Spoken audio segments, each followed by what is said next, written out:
So hi guys, welcome sa akin channel, your boy JRP.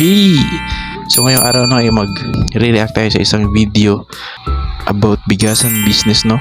So hope na marami tayong matutunan dito kasi siguro naman marami rin sa atin na gustong kumita, na gusto ring magbigasan business, no, pero walang idea. So ito sa video ito, hope na marami tayong matutunan, mga info. So let's get it on. So mga ganda, ang video ko na to ay para makapagbigay ng inspirasyon din sa mga gustong magsimula ng negosyo na wala talagang naiisip kung ano po yung sisimula nila. Yeah. So ganda buhay vlogs. Subscribe po. Ililink ko po yung video niya ni Solis Ganda Buhay Vlogs. Yeah. Check out her channel. Hi there mga ganda. Welcome back to my YouTube channel, Solis Ganang Buhay. Today's video mga ganda, gusto kong pag-usapan natin ang napili mong negosyo. Di ba gusto mong magbigasan? Bibigyan kita ng mga tip. Pag nagkaganyan yung bigas ba, yan bang ano siya? Hindi ba titigas yan? Or hindi ba yan maano? Kasi meron kaming bigas dito eh. Para siyang pag long time na siya na ganyan, para siya na na flat. Pero itong mga bigas niya, siguro madali lang naman itong mabenta. So siguro hindi yan titigas, no, kasi hindi naman siya siguro long time na nandyan, no. Marami naman siyang siguro mga customers. So Kung paano mag-umpisa at paano maging successful ang negosyo mong bigasan. Nowadays mga ganda, napaka-bless mo dahil marami na mga YouTube channel ang nagbibigay ng tips kung paano. nga, sobrang no. For example, sa mga marami tayong matututunan ngayon, no, sa business dahil sa mga YouTube videos na ganito, yung experience nila, sinishare nila. So blessing ito sa atin, no, yung mga yung mga gustong kumita, tapos may mga video na ganito, nagsishare sila ng experience nila, informations na nila, no, yung naranasan nila sa business. Sobrang yun bro, laking information nun. Magsimula sa negosyo, dapat magpasalamat tayo sa mga ganito. ang magandang ininegosyo at paano maging successful ang iyong negosyo. Sa kapanahunan ko kasi mga ganda, hindi pa dati uso ang YouTube channel. Oo nga, no, baka to si ma'am sariling sikap niya. Kumbaga natuto siya through experience sa sarili niya, or baka may mentor siya, ganun lang yun, no. Hindi kagaya natin na ngayon, sobrang ganda ng mga teknolohiya, marami tayong natututunan. So, ang aking pagninegosyo ay sariling tuklas. Yun, sariling experience mga ganda. Yan po ang isi-share ko rin sa inyo at sana makapagbigay po ako ng inspirasyon sa inyong matagumpay na bigasan business. Kung decided na po tayo mga ganda na mag-umpisa ng negosyo, ang unang-una po na dapat nating i-consider ay ang lokasyon na papatayuan natin ng negosyo mga ganda. Lokasyon, number 1 talaga. Siyempre maganda po tayo. Siyempre dapat palengke. Yan, daming tao. Tsaka dun talaga ako nakakita ng daming bigasan, sa palengke. Ayun ang lugar na malaki po ang potensyal na pwedeng lumago ang ating negosyo. Maging swak po siya sa mga tao, mga ganda. Halimbawa, ang bigasan. So ano po ang perfect na lugar na pwede nating patayuan? Pwede tayong mag-business ng bigas. Siyempre napakaganda talaga mga ganda yung maraming tao na dumadaan, yung busy streets na tinatawag. Halimbawa, pasukan papunta ng palengke o di kaya highway na pwedeng mag-parking din kahit papano yung sasakyan para bumili. Yun po mga ganda, ipapakita ko po sa inyo ang video. So itong way na po na to mga ganda, papunta na po yan ng Jetty Port, kung saan po sumasakay po tayo ng bangka papunta ng Boracay. So this way naman po ay papunta sa palengke. Ayan. palengke po ng Katiklan. So ang store po natin nasa bukana po talaga ng daan papunta ng palengke, mga ganda. So ayan. So napakaganda pong maghanap tayo ng pag may plano po tayong magnegosyo. Napakaganda po, ang una-una natin consider ay yung location natin, mga ganda. Ganda po ang Mga presyuhan dito, 41, 44, 47, 45. Matagal na itong video na to, bro. Ngayon, mga 50 plus to 50 to 60 na ngayon eh. una-una natin consider ay yung location natin, mga ganda. Yan. Maliit lang po yan siya, mga ganda. Ang area po ng ating store ay 17 square meter lang po, mga ganda. 17 square meter. Number 2 po, mga ganda, na dapat nating i-consider ay So, number 1 is location. Number 1 talaga ang location, bro. ang ating capitalization. Magkano po ba ang kapital na kailangan natin sa pag-umpisa ng bigasan business? Kano kaya? Hula ko dito mga 100k siguro. 100k plus. Alam niyo, mga ganda, mas maraming display, mas attractive ang store. At mas marami po tayong stocks, mas marami po ang tutubuin natin. Pwede po tayong mag-umpisa sa 100,000 pesos. Pangatlo po na dapat Meron ba kayang 100k dyan? Kailangan pag-ipunan to, no? 100k. Tsaka dapat aralin. Kasi hindi ka naman tayo-tayo na agad. Hindi naman pag meron ka 100k, dive ka agad. Dapat pag-aralan pa to, no?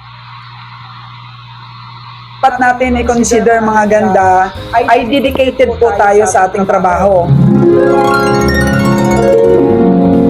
Pag may sarili ka na pong negosyo, mga ganda, hindi po pwede ang tamad-tamad. Dapat po consistent talaga ang pag-open ng store. Hindi yung close-open. Kung kailan mo gusto mag-close, close ka. Hindi ganun. Ika nga nila, no? Kung gusto nyo maging successful yan, dugo at pawis na. 100% talaga bibigay mo dyan. Hindi yung papetex-petex ba. Dapat consistency. Yun, sabi ni ma'am. Pointers tayo, mga bro. Mga ganda. So, kailangan, para po magkaroon ka ng maraming customer, consistent po talaga ang pag-open mo ng store. Hindi po pwede, mga ganda, ang tatamad-tamad. Sipag at syaga po ang kailangan. Pag may sarili kang negosyo at gusto mong maging patok ang negosyo mo, aasinso ka. Tandaan po natin, mga ganda, na sa pagninegosyo ng bigas, dapat alam natin kung saan ang ating mga sources. Ito, suppliers, bro. Hanapin supplier na makapagbibigay sa atin ng murang presyo. Halimbawa, yung mga puno talaga, mga ganda, sa mga gilingan, or may mga bodega na nagpapang-wholesale. Alam po natin yan, mga ganda. At importante din na malaman natin sa lugar na pagtatayuan natin ng business kung ano pong mga tatak ng bigas ang patok sa mga mamimili. Kasi Mahal dito ka mga ganador. Yun. Queen Yasmin. Mahal kaya. Medyo mahal-mahal. Ano kaya pinakamurang bigas na Siguro NFA. Kasi dito po sa amin, mga ganda, sa Boracay, patok po ang Mindoro Rice. Swerte ni ma'am sa lugar niya, no? Hindi na siya kailangan pang bakasyon. Nandyan lang sa tabi niya eh. Pwede siyang mag-relax siya. Nandyan lang siya sa Boracay. Sobrang dali lang niya magbakasyon din, no? So, yun po, mga ganda, nung nag-umpisa ko, hinanap ko talaga ang supplier ng Mindoro Rice. So, sa pagpatatayuan mo ng negosyo, mga ganda, marami nang nakauna sa'yo. So, business study ka rin, mga ganda. Magmasid-masid muna. And then, napakaganda po talaga kung marami tayong sources or mga supplier. Ang negosyong bigas ay malaki talaga ang puhunan. Yeah. So, like for instance, mga ganda, napansin natin na kinukulang na yung ating 100,000 na puhunan. So, kailangan na talaga natin na magdagdag ng puhunan, mga ganda. Dagdag puhunan? Ano pong mga strategy ang pwede natin gawin para makakuha tayo na mas marami kumpara sa pinopurchase natin dati sa ating supplier, mga ganda? Ang strategy po na ginawa ko dati mga ganda, nung nag-umpisa ako sa maliit na puhunan, nag-open account po ako sa bank. Checking account? I'm in good hands. Nag-open account po ako sa bank. Checking account po mga ganda, at sinanay ko po ang mga supplier ko na nagbabayad po ako ng cheque. Sa unang purchase po mga ganda, cash po muna ang aking binabayad. And then, after So, cheque ang binabayad ni ma'am, no? Hindi cash?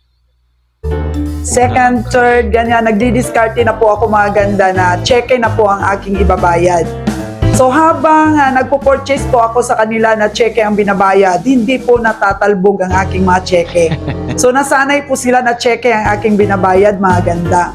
So sa ganung paraan, nakakapag-build up po tayo ng trust sa ating mga supplier. Yeah. At saka unti-untiin na po natin mga ganda na diskartihan sila na, bossing, pwede bang dagdagan ko yung aking purchase? Pwede ba akong magkaroon ng terms?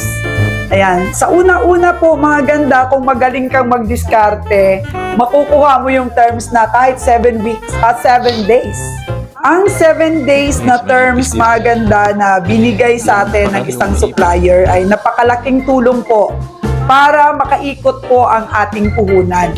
Dahil in my part dati mga ganda, yung nakuha kong bigas sa isang supplier na 7 days ang terms, napapaubos ko lang siya ng 3 days. So nagagamit ko ang benta na yun mga ganda para din dun sa kabila, sa isang klase rin na bigas. So ganin din po ang strategy ko, hanggat maari, check rin po ang aking binabayad. So napapagulong natin ang puhunan natin mga ganda dahil sa bilis ng benta natin na hindi tayo natatalbugan ng cheque. So nakakapag-build up pa po tayo mga ganda ng trust. So gusto naman talaga yan ng mga supplier, yung makakita rin sila ng customer na magaling din, mabilis.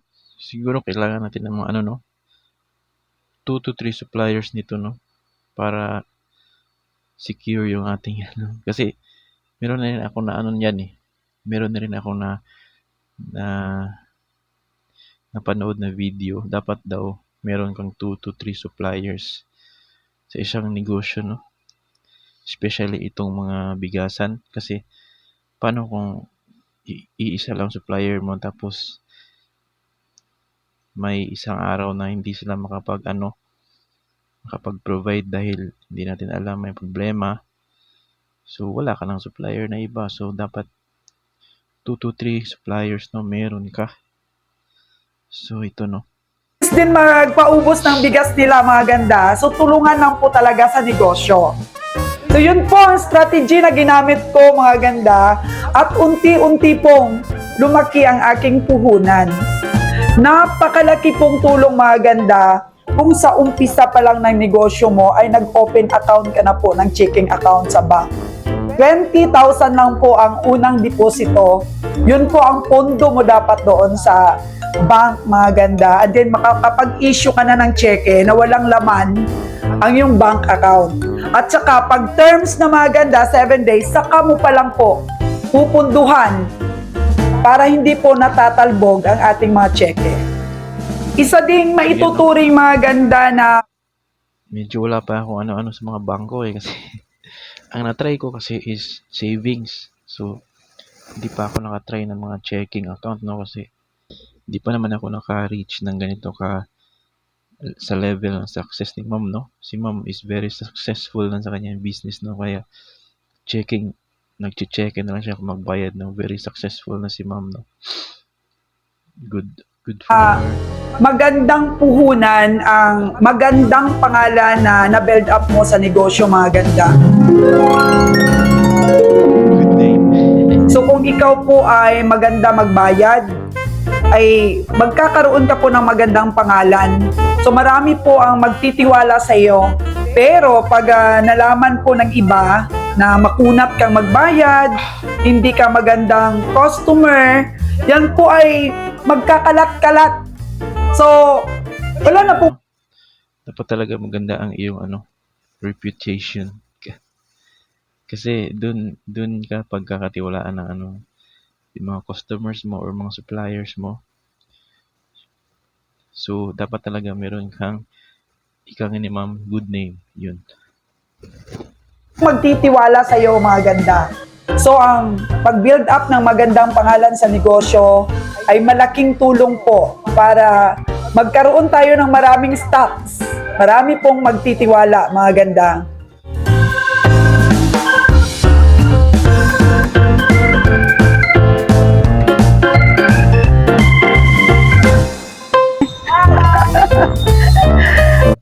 Dapat talaga i-value natin yung mga customers, no? Meron pa nga ibang mga tindahan na kada Pasko nagbibigay sila ng ano, ipamasko sa kanilang mga customers.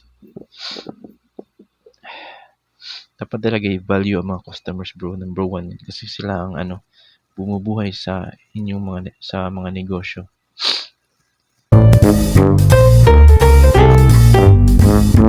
So, yun lang ang 6 tips ni Madam, no, kung paano mag-ano ng bigasan business. Kung gusto niyo panoorin tong video na walang ano, commentary, click niyo lang yung description ko. Nandun ang link sa kanyang video at mag-subscribe kayo sa kanyang channel. Yun lang guys, no? Next video ulit.